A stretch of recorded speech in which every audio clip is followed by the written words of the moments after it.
তো প্রিয় ছাত্রছাত্রী, আজকে আমরা আলোচনা করব বিরোধিতা যে চ্যাপ্টারটি রয়েছে সেই চ্যাপ্টারে যে 5টি সাজেশন প্রশ্ন দেওয়া হয়েছে সেই প্রশ্নের 5 নম্বর প্রশ্ন আজকে আমরা আলোচনা করব। যে প্রশ্নটি হচ্ছে বচনের বিরোধানুমান কাকে বলে, 4 প্রকার বিরোধানুমানের সত্যতার নিয়মগুলি লেখো। তো এখানে আমরা আজকে দেখব যে এই উত্তরটা খুব কম সময়ে এবং কৌশলে আমরা একটি সহজ সমাধান পেতে পারি। দেখো কিভাবে, যে প্রথমে আমাদের সংজ্ঞা বচনের বিরোধানুমানের যে সংজ্ঞা সেই সংজ্ঞাটা আমরা বলবো। সেই সংজ্ঞাটা কিভাবে বলবো যে তোমরা নিশ্চয়ই জানো বিরোধানুমান একটি অমাধ্যম অনুমান। তাই আমরা বলতে পারি যে অমাধ্যম অনুমানে বিরোধিতার সম্পর্কের ভিত্তিতে একটি বচনের সত্যতা বা মিথ্যার্থতা থেকে তার বিরোধী অপর একটি বচনের সত্যতা বা মিথ্যার্থতা অনুমান করা হয়, তাকেই আমরা বলবো বচনের বিরোধানুমান। আমি সংজ্ঞাটা যদি লিখি এরকম করে, এবারে কি লিখবো, যে অমাধ্যম অনুমানে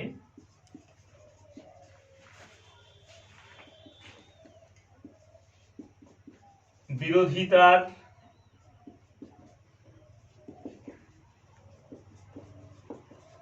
সম্পর্কের ভিত্তিতে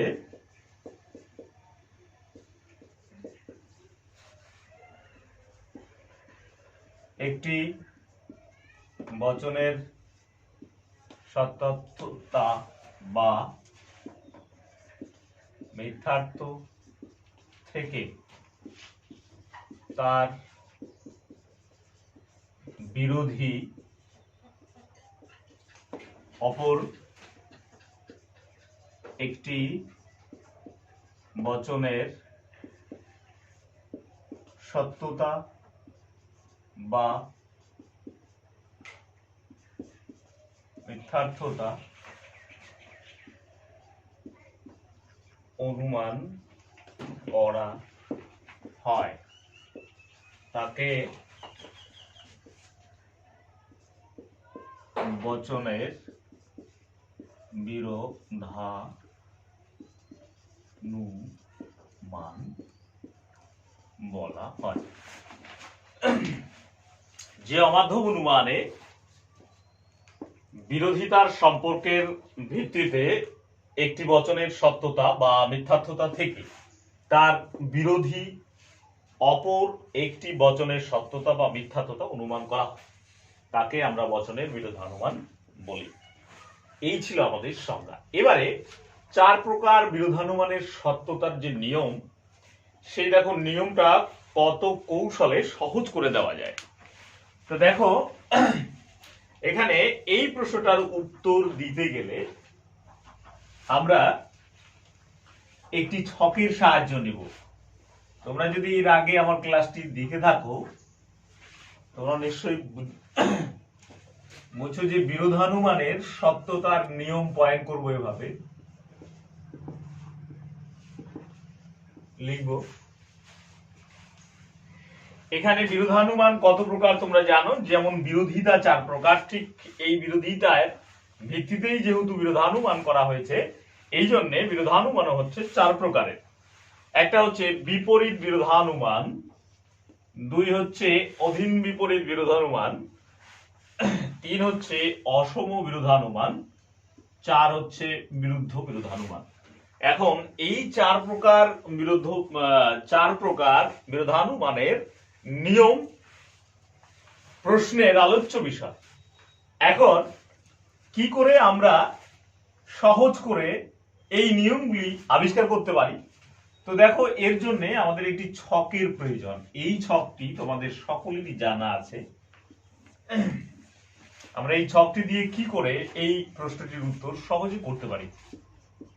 এ বচন, ই বচন, আই বচন, ও বচন, 4টার জন্য 4টা ঘর তোমরা নিশ্চয়ই করবে এরকম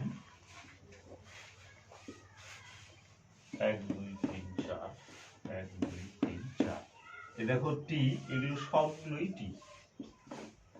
এখানে এফ দিবে, এই কোনাকুনি সবগুলোই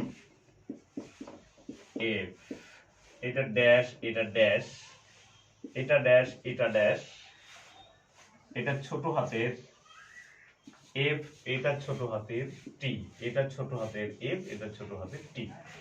এখন আমরা প্রশ্নে যে বিষয়টি বলছি যে 4 প্রকার বিরোধানুমানের সত্যতার নিয়ম। 4 প্রকার বিরোধানুমানের মধ্যে আমাদের প্রথম বিরোধানুমানের সম্পর্ক হচ্ছে বিপরীত বিরোধানুমান। আমরা এখানে পয়েন্ট করব বিপরীত বিরোধানুমান, এরকম করে বিপরীত বিরোধানুমান কোন কোন বচনের মধ্যে? এ আর ই বচনের মধ্যে হচ্ছে বিপরীত বিরোধানুমান। তাহলে বিপরীত বিরোধানুমানের প্রথম নিয়ম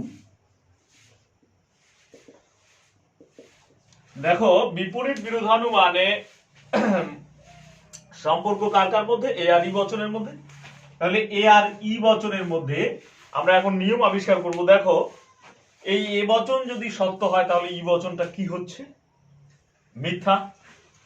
এ বচন যখন মিথ্যা হচ্ছে তখন ই বচনটা অনিশ্চিত। তার মানে আমরা এই কথা বলতে পারি যে দেখো, আবার ই বচন যদি সত্য হয় তাহলে এ বচন মিথ্যা হচ্ছে, আবার যদি ই বচন মিথ্যা হয় এ বচন কি? অনিশ্চিত হচ্ছে। তাহলে এই কথা বলতে পারি যে একটি সত্য হলে একটি মিথ্যা হচ্ছে, তাহলে এটি সত্য হলে এটি মিথ্যা হচ্ছে। তার মানে একটি বচন সত্য হলে আরেকটি বচন কি হবে? মিথ্যা হচ্ছে। পাশাপাশি আরেকটি যখন মিথ্যা হচ্ছে তখন অপরটি কিন্তু অনিশ্চিত হচ্ছে। তাহলে আমরা এটাই লিখব যে একটি বচন সত্য হলে অপর বচনটি, একটি বচন সত্য হলে অপর বচনটি কি? মিথ্যা হচ্ছে, মিথ্যা হবে। তাহলে দেখো, এটা যদি সত্য হয় তাহলে এটা কি? মিথ্যা হচ্ছে। আবার এটা যদি সত্য হয় তাহলে কি? এটা মিথ্যা হচ্ছে। তার মানে একটি সত্য হলে একটি মিথ্যা হচ্ছে। আবার তাহলে এবারে দ্বিতীয় নিয়ম আমরা এইভাবে করে লিখতে পারি। দ্বিতীয় নিয়ম কি? এই বচনটা অর্থাৎ এই বচনটা যদি মিথ্যা হয়ে যায়, সত্য তো একবার বললাম, এবারে মিথ্যা বলবো, তাহলে এই বচনটা যদি মিথ্যা হয়ে যায় তাহলে এটা কি? অনিশ্চিত। আবার এটা যদি মিথ্যা হয়ে যায় এটা কি হয়? অনিশ্চিত। তাহলে আমরা লিখতে পারি দ্বিতীয় নিয়ম, কিন্তু একটি বচন মিথ্যা হলে অপর বচনটি অনিশ্চিত বা প্রতীক। তাহলে এবারে দেখো, বিপরীত বিরোধানুমানের নিয়মটি কি হলো? একটি বচন সত্য হলে অন্যটি মিথ্যা, এটা সত্য এটা মিথ্যা, এটা সত্য এটা মিথ্যা। আবার এই বচনটি যখন মিথ্যা হয়ে যাচ্ছে এটা কি? অনিশ্চিত হয়ে যাচ্ছে। এই বচনটি যখন মিথ্যা হয়ে যাচ্ছে তখন এটা অনিশ্চিত হয়ে যাচ্ছে। তাই আমরা এভাবে লিখতে পারি যে একটি বচন সত্য হলে অপর বচনটি মিথ্যা হবে, কিন্তু একটি বচন মিথ্যা হলে অপর বচনটি অনিশ্চিত হবে। অনিশ্চিত হবে। তাহলে আমরা প্রথম যে বললাম যে বিপরীত বিরোধানুমান, এই বিপরীত বিরোধানুমানের সত্যতার নিয়ম আমরা কমপ্লিট করলাম। এবারে আমরা 2 নম্বর আসবো। 2 নম্বর হচ্ছে অধীন বিপরীত বিরোধানুমান। এই নিয়মটা বলবো, অধীন বিপরীত বিরোধানুমান। তাহলে এখানে 2 নম্বর লিখে আমরা অধীন লিখে দিলেই এটা হয়ে গেল অধীন বিপরীত বিরোধানুমানের নিয়ম। এবারে দেখো, অধীন বিপরীত বিরোধানুমানের নিয়ম কার কার মধ্যে রয়েছে? সম্পর্কটা হচ্ছে বিরোধিতা সম্পর্ক আই আর ও এর মধ্যে। এইটা হচ্ছে অধীন বিপরীত বিরোধিতা, ওকে ভিত্তি করে অধীন বিপরীত বিরোধানুমান। তাহলে এখানে আমরা সম্পর্ক কার কার মধ্যে আছে? আই আর ও এর মধ্যে আছে। এবারে আমরা এই নিয়মটা আবিষ্কার করতে হলে ঠিক এই যেভাবে করা হয়েছে, তাহলে কার কার মধ্যে? আই আর ও, এই আই আর ও এর মধ্যে নিয়মটা আবিষ্কার করব। এবারে তাহলে দেখো আমরা কি করে এটাকে ধরবো। এখানে দেখো, একটি বচন অর্থাৎ ও বচন যদি মিথ্যা হয় তাহলে আই বচন কি? সত্য হয়ে যাচ্ছে। আবার এইটা যদি সত্য হয় এটা অনিশ্চিত। তাহলে আমরা আই বচন যদি এটাকে ও বচন যদি মিথ্যা হয়ে যায় তাহলে আই বচন কি সত্য, তার মানে একটি মিথ্যা হলে একটি সত্য। এবারে আই বচনও মিথ্যা ধরি, এইটা যদি মিথ্যা হয় তাহলে এটা কি সত্য। তাহলে দেখো একটি মিথ্যা হলে অপরটি সত্য হচ্ছে, এটা তো ঠিক। ও বচন মিথ্যা, আই বচন সত্য, আবার আই বচন মিথ্যা, ও বচন সত্য। তাহলে আমরা এটা লিখতে পারি প্রথম নিয়ম। প্রথম নিয়ম আমরা লিখব যে একটি বচন সত্য হলে, সরি ভুল লিখলাম, একটি বচন মিথ্যা হলে অপরটি সত্য। একটি বচন মিথ্যা হলে, একটি বচন মিথ্যা হলে অপরটি কি হচ্ছে, অপরটি সত্য, অপরটি সত্য হবে। তাহলে দেখো একটি মিথ্যা হলে অপরটি সত্য, এটা মিথ্যা হলে অপরটি সত্য, এটা এফ। তার মানে একটা মিথ্যা হলে সত্য হচ্ছে, এটা মিথ্যা হলে এটা সত্য হচ্ছে। এবারে মিথ্যা ধরছি, এবারে সত্য ধরি। আই বচন যদি সত্য হয় তাহলে এটা কি অনিশ্চিত, তাহলে ও বচন যদি সত্য হয় তাহলে এটা অনিশ্চিত। তাহলে মানে আমরা এই কথা বলতে পারছি যে একটি সত্য হলে অপরটি অনিশ্চিত। একটি সত্য হলে অপরটি কি অনিশ্চিত।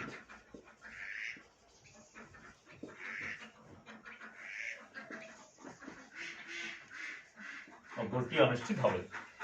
তাহলে এবারে দেখো একটা মিথ্যা হচ্ছে, যখন একটা মিথ্যা ধরছি তখন সত্য, এটা যখন মিথ্যা ধরছি তখন এটা সত্য, একটি মিথ্যা হলে এটি সত্য, এটা কমপ্লিট। আবার একটি যখন সত্য হয়ে যাচ্ছে তখন এটা কি অনিশ্চিত হচ্ছে, আবার এটা যখন সত্য হচ্ছে তখন এটা অনিশ্চিত হচ্ছে। তার মানে একটি মিথ্যা হলে অন্যটি সত্য, আবার অন্যটি যদি সত্য হয় তাহলে কিন্তু অপরটি অনিশ্চিত হয়ে যাচ্ছে। এভাবে আমরা কি করতে পারি, এভাবে আমরা অধীন বিপরীত বিরোধানুমানের সূত্রটি আবিষ্কার করতে পারি। এবারে আমরা পরের 3 নম্বর যাব। পরের 3 নম্বরে বলছে অসম বিরোধানুমান। আমরা এখানে অসম লিখে দেব 3 নম্বরটা। অসম বিরোধানুমানের সূত্র। এবারে দেখো অসম বিরোধানুমানের সূত্র কার কার মধ্যে রয়েছে, এ আর আই, ই আর ও, যে কোনো একটা লিখলেই হবে। এ আই ও ই বা ও এরকম। তাহলে এবারে আমরা এটার নিয়ম দেখব কার কার মধ্যে। এ আর আই ধরি, প্রথমে আছে এ আর আই। তাহলে এ আর আই, এখানে দেখো এবারে এ আর আই ধরছি এবারে, কারণ এটা অসম। এই অসম বচনটি দেখো সার্বিক বচন, মানে সামান্য বচনটি যদি সত্য হয়ে যায় তাহলে বিশেষ বচনটি কি হচ্ছে, সত্য। এটা সামান্য বচন, এটা বিশেষ বচন। তাহলে এই সামান্য বচনটি যখন সত্য হয়ে যাচ্ছে বিশেষ বচনটি সত্য হচ্ছে, তার মানে একটি সত্য হলে আরেকটি সত্য। এবারে দেখো এখানে এইটা যখন মিথ্যা হয়ে যাচ্ছে তখন এটা কি অনিশ্চিত। তাহলে আমরা এই কথা লিখতে পারি, একটি সত্য হলে বিশেষ বচনটি অর্থাৎ সার্বিক বচনটি সত্য হলে বিশেষ বচনটি সত্য। আবার সার্বিক বচনটি যদি মিথ্যা হয়ে যায় তাহলে বিশেষ বচনটি কি অনিশ্চিত হয়ে যাচ্ছে। এবারে উল্টা দিক থেকে যদি আমরা ধরি, এই বিশেষ বচনটি যদি মিথ্যা হয় তাহলে সার্বিক বচনটি কি হয়ে যায়, মিথ্যা হয়ে যায়। তার মানে আমরা যদি সার্বিক বচনটাকে সত্য ধরি তাহলে বিশেষ বচনটি সত্য হচ্ছে, আবার এই সার্বিক বচনটিকে যদি আমরা মিথ্যা ধরি তাহলে বিশেষ বচনটি কি অনিশ্চিত হচ্ছে। ঠিক একইভাবে যদি আমরা উল্টে বলি যে এই বিশেষ বচনটি যখন সত্য তখন আরেকটা অনিশ্চিত হচ্ছে, সার্বিক বচনটি। এবারে বিশেষ বচনটি যখন মিথ্যা ধরা হচ্ছে সার্বিক বচনটি তখন মিথ্যা হচ্ছে। তার মানে সার্বিক বচন সত্য, বিশেষ বচন সত্য, বিশেষ বচন মিথ্যা, সার্বিক বচন সত্য। তাহলে আমরা এই কথা লিখতে পারি প্রথম নিয়মের মধ্যে,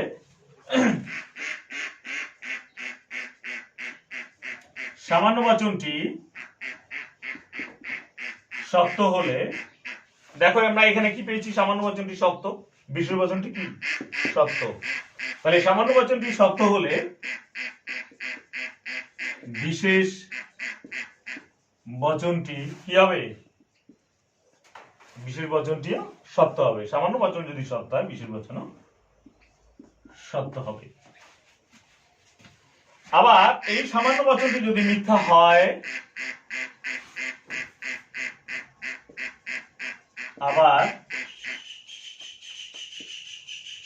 সামান্য বচনটি যদি মিথ্যা হয়, তবে এই সামান্য বচনটি মিথ্যা হয়, তবে বিশেষ বচনটি কি? অনিশ্চিত। তবে বিশেষ বচনটি অনিশ্চিত। ক্লিয়ার? বিশেষ বচনটি অনিশ্চিত। এবারে 2 নম্বর নিয়ম যাব আমরা। তাহলে দেখো এটা ক্লিয়ার হলো কিনা? এই সার্বিক বচনটি সত্য হলে বিশেষ বচনটি সত্য হচ্ছে, সার্বিক বচনটি মিথ্যা হলে এই বিশেষ বচনটি অনিশ্চিত হচ্ছে। তাহলে এটা ক্লিয়ার হলো। এবারে আমরা উল্টো দিক থেকে দ্বিতীয় নিয়ম বলবো। সার্বিক বচন আগে বলেছি, এবারে বিশেষ বচন বলবো।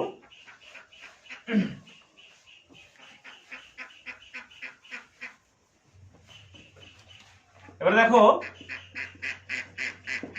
বিশেষ বচনটি সত্য হলে, দেখো এই যে বিশেষ বচন সত্য হলে সার্বিক বচনটি কি হয়ে যাচ্ছে? বিশেষ বচন কি লিখছি আমি? বিশেষ বচনটি সত্য হলে, তাহলে বিশেষ বচন যদি সত্য হয় তাহলে সার্বিক বচনটি অনিশ্চিত হবে।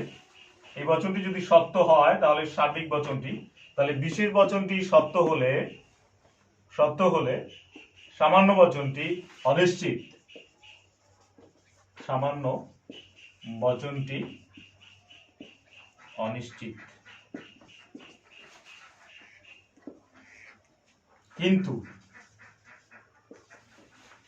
বিশেষ বচনটি সত্য ধরছি, এবারে বিশেষ বচনটি মিথ্যা হলে, কিন্তু বিশেষ বচনটি মিথ্যা হলে, বিশেষ বচনটি মিথ্যা হলে, দেখো তাহলে বিশেষ বচন মিথ্যা হলে সামান্য বচনটি কি? মিথ্যা হয়ে যাচ্ছে। তাহলে বিশেষ বচন মিথ্যা হলে সামান্য বচনটিও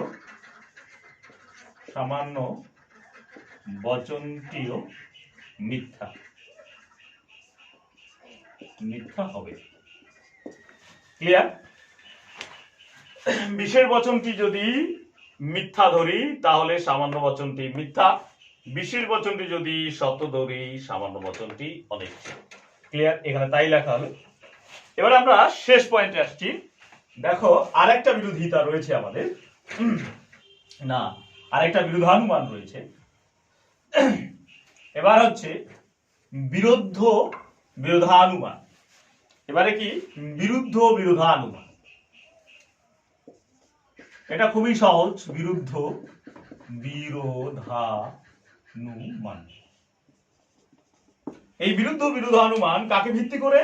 বিরোধিতাকে ভিত্তি করে। দেখো ARO বিরুদ্ধ, IRE বিরুদ্ধ। তাহলে আমরা বলতে পারি এখানে AO কমা দিয়ে EI বা IE, এই দুটার মধ্যে বিরোধানুমানের সত্যতার নিয়ম বের করব। এখন বিরোধানুমান কার কার মধ্যে? ARO। তার মানে আমরা এবারে যে কোনো একটাকে ধরলেই হবে। এই যে দেখো এটা ARO বিরোধানুমান। তাহলে এর নিয়মটি কি?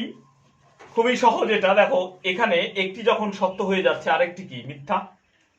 এবারে দেখো এইটা যদি মিথ্যা হয় তাহলে এটা কি? সত্য। তাহলে এইটা যদি মিথ্যা হয় তাহলে এটা কি? সত্য। তাহলে আবার এটা যদি সত্য হয় তাহলে এটা মিথ্যা। তাহলে এই ব্যাপারটি খুবই সহজ। এই বিরোধানুমানের ক্ষেত্রে একটি বচন সত্য হলে অপরটি মিথ্যা, আবার অপরটি সত্য হলে অপরটি মিথ্যা হয়ে যায়। তার মানে আমরা এভাবে লিখব, এক্ষেত্রে একটি বচন সত্য হলে অপর বচনটি মিথ্যা হবে, আবার একটি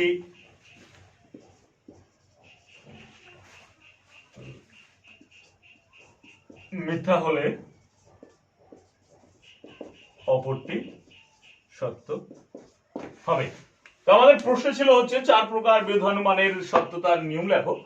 আমরা এই ছকের সাহায্যে কত সহজেই আমরা এই নিয়মটি আবিষ্কার করলাম এবং এটা আমরা এইভাবে লিখে দেব। যদি তোমরা জানো যে এই চ্যাপ্টার থেকে এবছরই বড় প্রশ্ন হবে প্রথম, ফলে আমি 5টা প্রশ্ন দিয়েছি, এই 5টা প্রশ্ন কমপ্লিট করলেই তোমরা আশা করি এই চ্যাপ্টার থেকে বড় প্রশ্ন কমন পেয়ে যাবে। আর এই প্রশ্নটির উত্তর আমরা খুব সহজেই দিলাম। কি করে দিলাম তোমরা আরো নিজেরা চেষ্টা করলে, আরো প্র্যাকটিস করলে তোমরা আরো ভালো রেজাল্ট করতে পারবে। তো আজকে আমরা এ পর্যন্তই রাখবো, এর পরের দিন আবার অন্য বিষয় নিয়ে কথা হবে। তো কেমন?